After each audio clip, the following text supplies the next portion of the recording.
Hey guys, how's it going? This is Tim, bringing you guys daily deals with Tim, where I talk about the latest news and deals on cryptocurrency, all for you guys. And before I begin, this is my personal opinion and not financial advice. Now today, I want to talk about when will cryptocurrency bounce back? That is the question that everyone asks and everyone wants to know. Now, unfortunately, I do not know the exact answer, but I could lead you guys to kind of question yourselves, these are happening currently, and this might seem to lead to a place of conclusion. So I'm gonna try to explain my thoughts behind that conclusion that I've drawn. A little complicated, but let's begin. So this is one article that is actually written in January 10th, 2015 by George Salmon, and this was recommended by the crypto trader or educator Tom Bayes.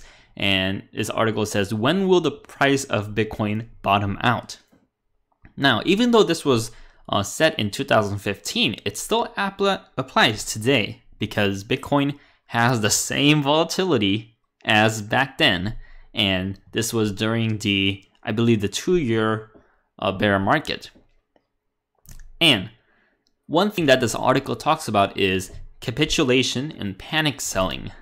So this article says that capitulation comes from panic selling.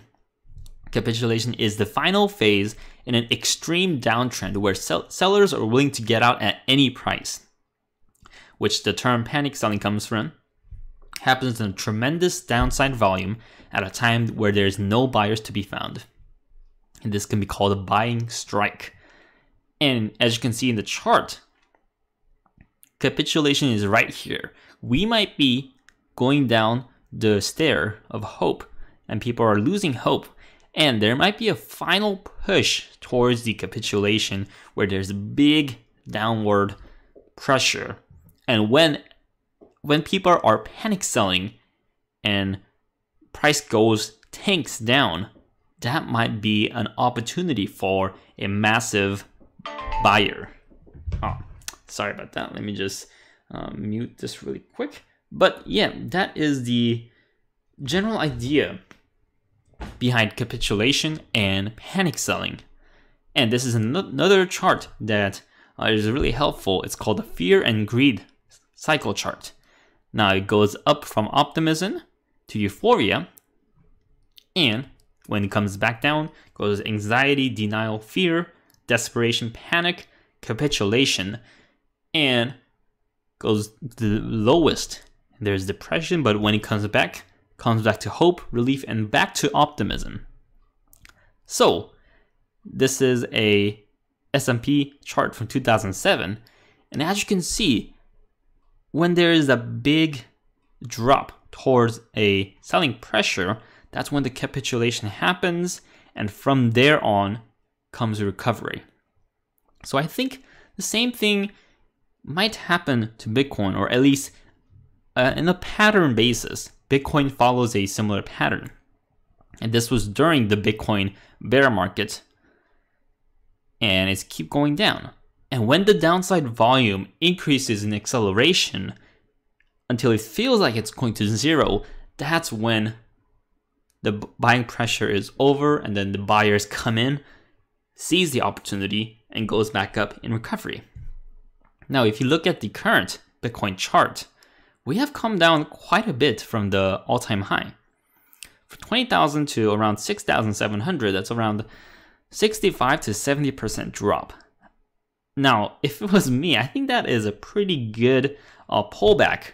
Pretty devastating one for many people. However, I'm in this for the long term, and I still do think Bitcoin has a long way to go, and for the cryptos as well.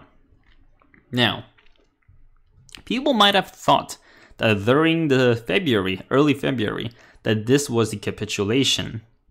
It dropped from almost 12,000 to 6,000, almost in half within a couple of days. So this might have been the capitulation. However, we are getting closer to the bottom of this drop. The bottom was 6,000 and we're at 6,700 right now. So the closer we get to the 6,000 range, at least in my opinion, the weaker the 6,000 support gets, because this could have been the capitulation and we might be just hovering until we go back. But the closer we get to 6,000, it means that the capitulation hasn't happened yet. And going from Tone Vase's explanation, at least from what I understand, double bottoms are very rare to see. So what my inclination is that if we get close to 6,000, we already might be close to 6,000 as we only have 700 more to go. But as we get closer to 6,000, there's more of a chance to drop.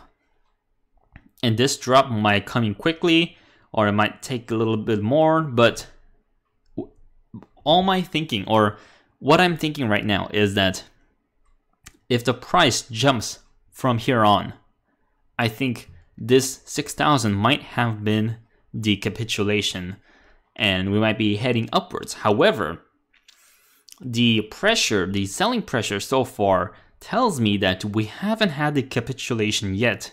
This could have been a minor capitulation, but if we head back down to 6,000, anywhere near that, I believe there is going to be another major capitulation that happens that will go down heavily, and from there on we'll have the upward trend. Now, simply my prediction, a possible scenario is that we could be heading towards 5,000 or anywhere between 4,000 and 5,000. So if we hit close to 6,000, I believe the next couple days we'll have a straight downward motion towards maybe 4,500-ish. And when that happens, people will be panic selling, but the selling pressure will go off and then the buyers will come in to seize the opportunity. This is just one possible scenario, but I think it's a possible one looking at the immense amount of selling pressure, and I just feel that there is enough selling pressure but not enough to drive down Bitcoin to zero. But another possible solution, or not a solution, but a possible scenario is that, according to Tone Vase, he believes that there is an immense amount of support at 1,300 range. He's been talking about the range for a long time now, and if this downward pressure doesn't stop, we might be heading towards that 1,300 range.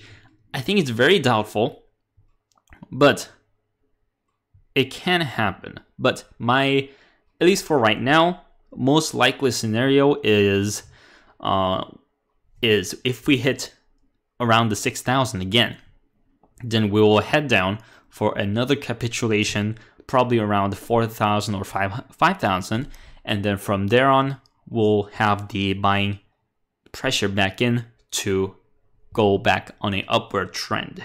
But if that doesn't happen, it could be that we'll have a significant buying pressure coming in right now, back to the upward trend, or we could be heading downward in a heavy manner towards the 1,300 range.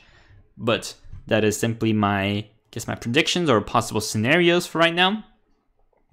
But one good strategy to use is always dollar cost average, so that you don't lose a whole bunch in one sitting, but that you would divide your money throughout the time. But that is it for today. If you guys like this kind of content, like this video, comment below, and smash that subscribe button. Also, if you guys want to support the channel, check out the links below, and I'll really appreciate that. And as always, I'll bring you guys more deals on Daily Deals with Tim.